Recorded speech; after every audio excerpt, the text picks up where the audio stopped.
Have you ever wondered how to effectively describe your family in English? Today, we delve into the world of English collocations centered around family. Think about the phrases immediate family, extended family, family tree, family members, distant relatives, a loving family or a close-knit family, and a carefree childhood.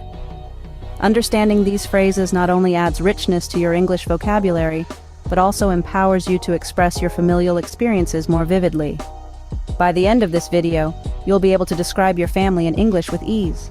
We begin with the people closest to us, our immediate family.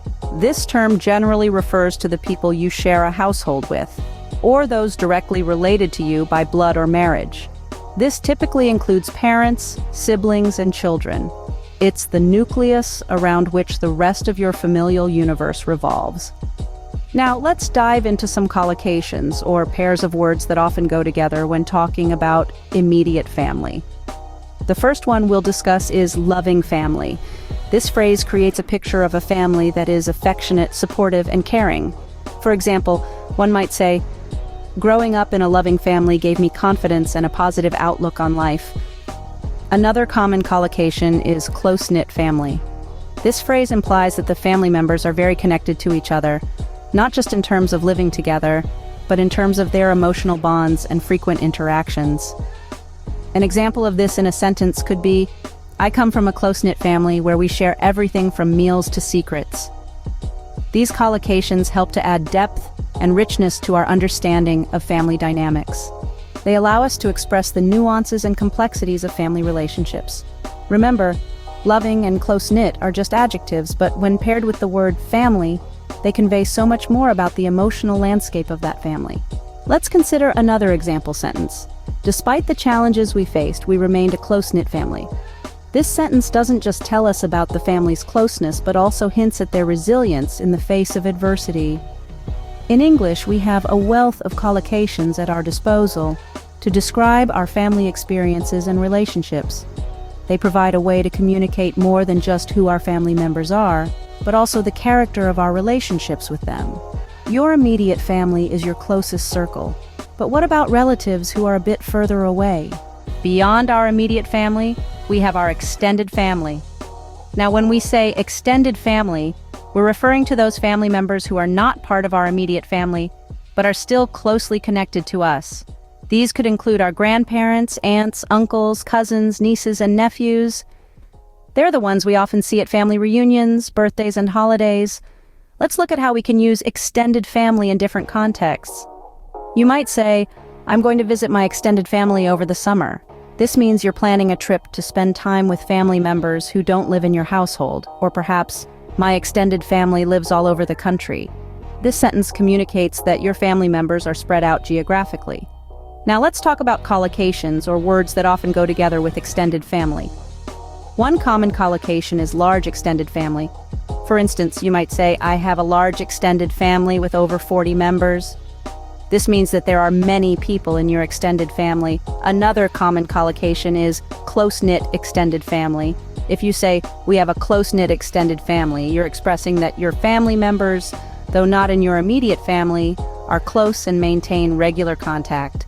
It's also worth noting that the term extended family is often used in contrast to immediate family.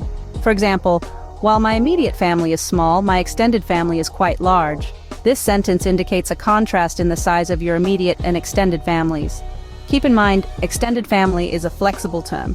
It can refer to blood relatives, but it can also include people who have become like family through close friendships, marriages, and other bonds. So we've talked about those close to us, and those a bit further away. But what about those even further? Let's dive into that next. On the outer branches of our family tree, we find our distant relatives. The term distant relatives might sound like it refers to family members who live far away.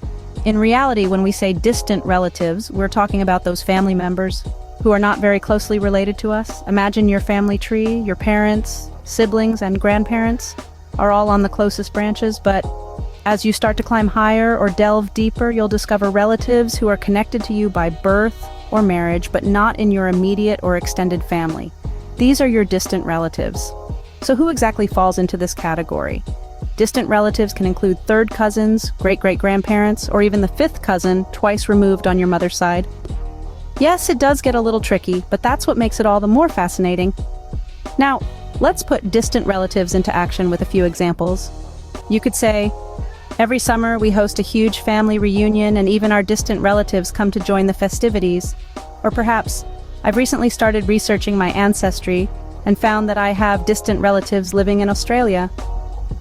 You can also use distant relatives metaphorically to describe relationships that are not familial but share some commonalities. For instance, the two languages are distant relatives, both belonging to the same language family.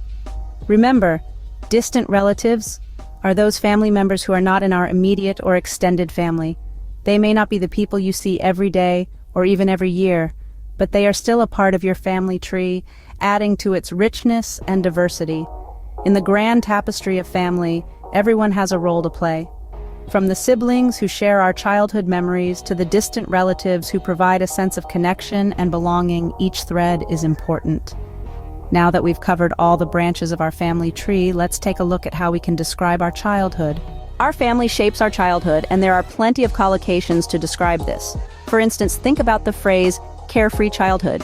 This collocation is used to depict a childhood filled with joy, freedom, and minimal worries. A sentence example could be, she often spoke of her carefree childhood on the farm, filled with open skies and endless play. But let's not stop there. How about the collocation, childhood memories? This phrase is used when referring to the recollections of one's early years. For example, his childhood memories of summer vacations at the beach always brought a smile to his face. Another common collocation is childhood friends. These are the buddies you grew up with during your early years. An example sentence could be, her childhood friends remained an important part of her life, even in adulthood. The phrase childhood home is another collocation that refers to the house where one spent their early years. For instance, every time he passed by his childhood home, a sense of nostalgia washed over him. Finally, let's look at the collocation childhood dream. This phrase is used to describe a goal or aspiration one had since they were a child. For instance, becoming an astronaut was his childhood dream, and he never stopped chasing it. So, whether you had a carefree childhood or a close-knit family, these collocations can help you describe your family experiences in English. We've covered a lot of ground today, haven't we? Let's take a moment to look back at the journey we've taken.